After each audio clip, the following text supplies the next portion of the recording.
I walked into my sister's wedding alone, and the laughter hit me before the doors even closed. Not whispers, full-on laughter. My father's voice cut through the room, loud and cruel, saying I couldn't even find a date. I felt hands shove my shoulder. The marble floor vanished. Cold water swallowed me as I fell into the fountain. For a second, no one helped. They clapped. Grown adults applauded while I stood dripping, humiliated. I looked at my father, smiled through the water, and said one sentence I had practiced for years. Remember this moment, because what they didn't know was who walked in next. On the outside, my family has always looked flawless. The kind of family people point at and say they must have it all figured out. Big house, polished smiles, perfect holiday photos framed and updated every year. Inside that house, I learned early how to stay quiet. My younger sister grew up in the spotlight. Teachers adored her. Relatives bragged about her. My parents spoke her name like it was a prize they'd won. I was the other one. The responsible one. The one who didn't cause problems and didn't get noticed either. At family dinners, conversations floated around me like I wasn't sitting at the table. If I did speak, my mother would smile tightly and say, "That's nice, sweetheart," before steering the topic back to my sister. My father preferred silence from me. Silence was obedience. Silence meant I wasn't embarrassing anyone. Birthdays were quick affairs, a cake from a grocery store. No candles some years. When I turned 16, my father forgot entirely. He remembered my sister's piano recital that night, though. I stood in the kitchen holding a plate, listening to applause echo from the living room. As I got older, I learned how to survive by being useful. I worked hard. I stayed disciplined. I built a career that demanded precision and calm, where mistakes mattered and emotions didn't get you far. Outside my family, that discipline earned respect. Inside it, nothing changed. By my early 30s, I'd stopped explaining myself to them. I stopped sharing achievements. I stopped correcting assumptions. It was easier to let them believe I was distant, difficult, too focused on work to build a normal life. That's why I showed up to the wedding alone. Not because I didn't have someone, because I did. I just knew my family would never treat that part of my life with care. They would dissect it, compare it, measure it against my sister, and find it lacking somehow. So I kept it private, sacred, untouched by their opinions. When the invitation arrived, thick paper and gold lettering, I hesitated. I hadn't seen most of my relatives in over a year. I already knew how this would go. The looks, the questions, the quiet judgments. Still, I went, because some part of me needed to see if anything had changed, and another part of me needed proof that it hadn't. The venue was impossible to miss. Glass white flowers, soft music, drifting out into the afternoon air. Everything about it screamed celebration. I stepped inside and felt instantly out of place, like I'd walked into someone else's life by mistake. The first thing I noticed was the seating chart. My sister's name sat dead center, surrounded by our parents' close relatives and the people who mattered. My name was printed in smaller font pushed to the edge, a table near the back, not technically excluded, just relocated. I told myself not to care. I folded the escort card once, then again, sliding it into my clutch like it couldn't hurt me if I couldn't see it. As I walked toward my table, heads turned. Conversations dipped. I caught fragments as I passed. She came alone. I thought she was seeing someone. Still single, I guess. Someone smiled at me with the kind of pity that feels worse than cruelty. I smiled back because I'd learned that smiling kept things from escalating. At my table, distant relatives and acquaintances avoided eye contact, polite but curious. They asked safe questions. Work, traffic, weather. No one asked how I was. No one ever did. Across the room, my family laughed loudly. My father stood tall, glass in hand, soaking in attention. My mother leaned in close to my sister, adjusting something on her dress, her face glowing with pride. My sister caught my eye for a second. Her smile flickered. Then she looked away. I tried to focus on my breathing. The ceremony ended. Applause filled the room. Music shifted. People stood, moved, mingled.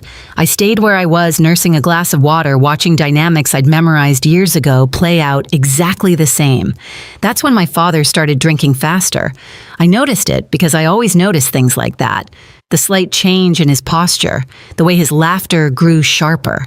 his eyes drifting back to me again and again, like I was a loose thread he couldn't stop pulling at. A relative leaned down to whisper something to him. I couldn't hear it, but I saw his jaw tighten. His gaze locked on me. I felt it then, that familiar pressure in my chest, the warning signal. When my father stood up, the room responded automatically. Conversations quieted. Glasses paused mid-air. He had that effect on people. He always had. He cleared his throat and smiled, the practiced kind that looked good from a distance.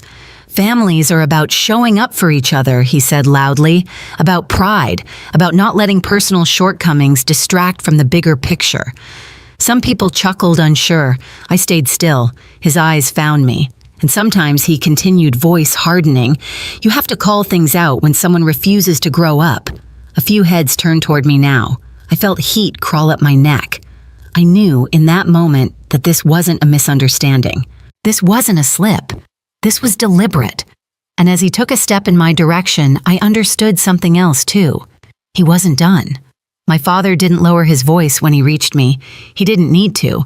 The room had already bent around him, waiting.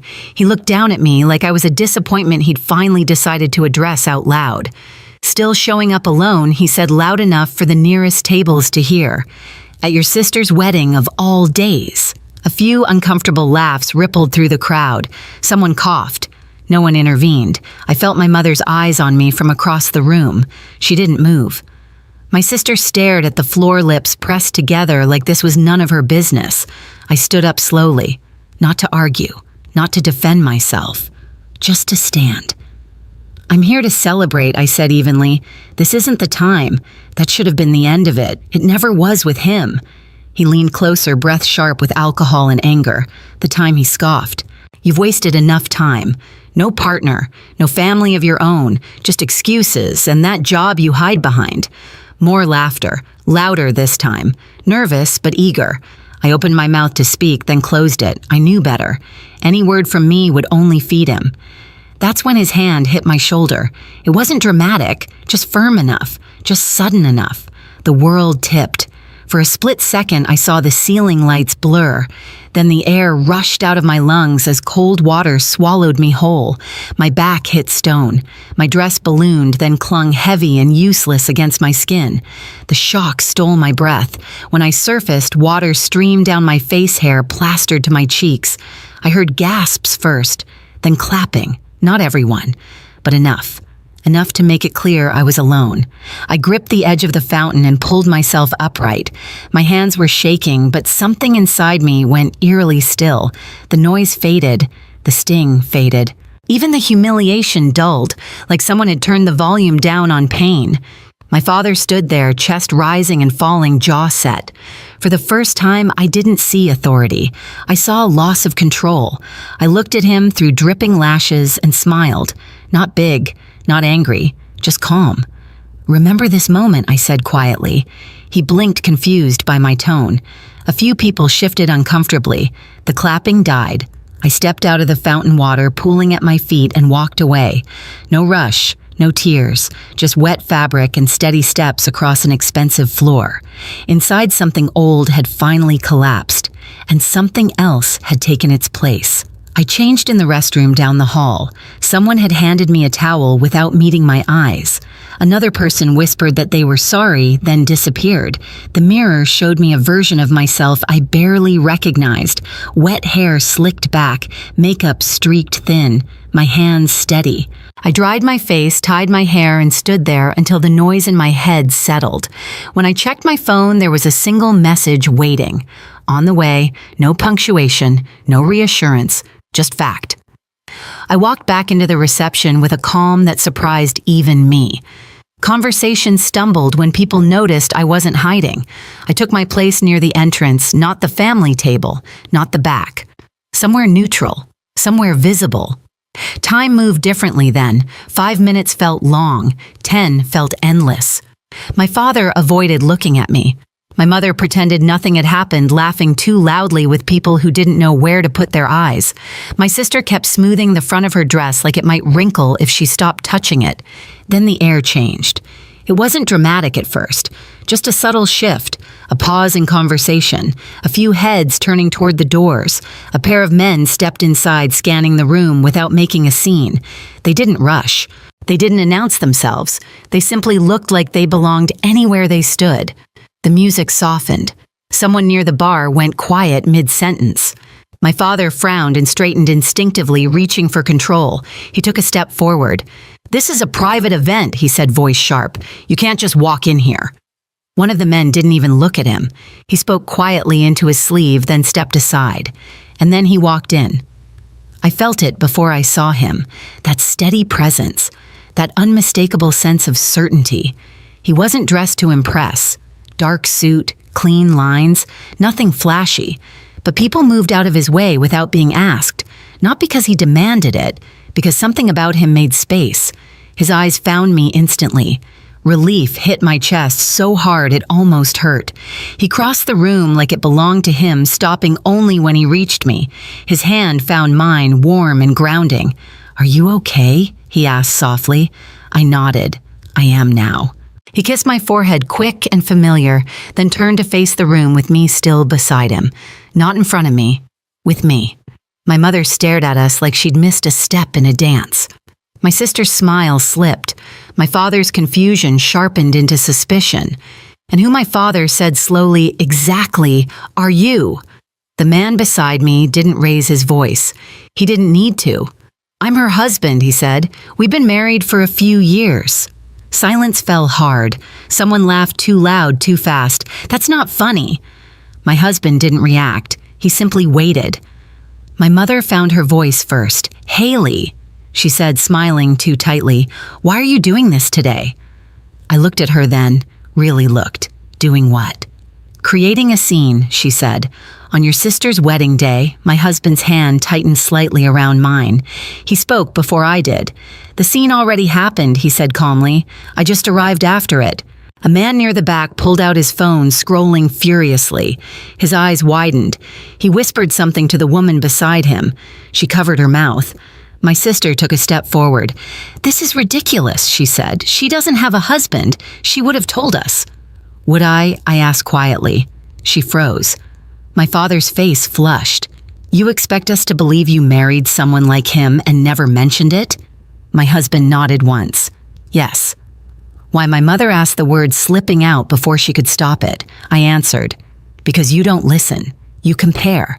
You minimize. And I wanted something in my life that didn't belong to this room."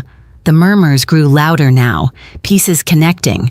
Someone said my husband's name under their breath like they were testing it. Someone else said it louder. A third person gasped. My father went pale. "That's not possible," he said, though his voice lacked conviction. My husband met his gaze, unblinking. "It is." The authority in his tone wasn't aggressive. It was final. My father looked around, searching for backup that didn't come. His shoulders slumped just slightly. "I saw what you did," my husband continued. "I heard what you said, and I watched people applaud." The room felt smaller suddenly, hotter. "You pushed your daughter into a fountain," he said evenly. "Publicly. Intentionally." "That's between us," my father snapped. "Family business." "No," my husband said. "That ended when you made it public." A woman near the front spoke up hesitantly. "I saw it too." Another voice followed. "So did I." My mother looked around, realizing control had slipped. "Haley." "Please," she said softly. "We can talk about this later." I shook my head. Later never comes. My sister's eyes filled with something like fear. "You're enjoying this," she accused. I thought about that, about the cold water, the clapping, the way no one stepped in. "No," I said honestly. "I'm done pretending it didn't happen." My husband turned back to me, then his expression gentle. "We don't have to stay." I glanced around the room one last time, at the faces that had laughed, at the ones that looked away, at the ones who finally understood. "Okay," I said. As we walked toward the doors, my father called out, "Haley, wait." I stopped, but didn't turn. "You're making a mistake," he said. "You're embarrassing us." I looked back then, calm, clear. "You already did that," I said. "I'm just not carrying it anymore." We walked out together, the doors closed behind us, sealing off the noise, the whispers, the collapse of a story my family had told for years. In the quiet outside, my husband squeezed my hand. "I'm proud of you," he said. I breathed in, deep and steady. For the first time, I believed it mattered. The fallout didn't explode. It sank. By the next morning, messages started coming in, not apologies, questions, careful ones. The kind people ask when they realize the story they've been repeating no longer holds. My father didn't call. He sent a short text asking to talk when things calmed down. That was new. Control had always come from volume with him. Silence meant he'd lost the room. My mother reached out twice, then stopped. I heard later that friends had begun to distance themselves, uncomfortable with what they'd witnessed. Image once cracked doesn't mend easily. My sister avoided me. When we finally spoke weeks later, she didn't argue. She just said she needed time. I didn't offer reassurance. For once, I let her sit with discomfort. What surprised me most was how light everything felt. No rage buzzing under my skin, no urge to prove anything, just clarity. I didn't cut my family off completely. I didn't punish them. I simply changed the rules. No public performances, no comparisons, no dismissing what I do or who I am. If those boundaries were crossed, I left, quietly, immediately. Some adjusted, some didn't. And I was okay either way. At home, life returned to its steady rhythm. Coffee in the mornings, work that mattered, evenings where I wasn't bracing myself for judgment. The humiliation didn't define me anymore. It became the moment I stopped carrying what was never mine to hold. For a long time, I thought family approval was the proof that I mattered. Now I know better. Your worth doesn't come from people who only love you when you're small, quiet, or useful. Sometimes the strongest thing you can do is step back and let the truth speak for itself. If you've ever been hurt by your own family, you're not alone. Share your story in the comments and subscribe so you don't miss the next one.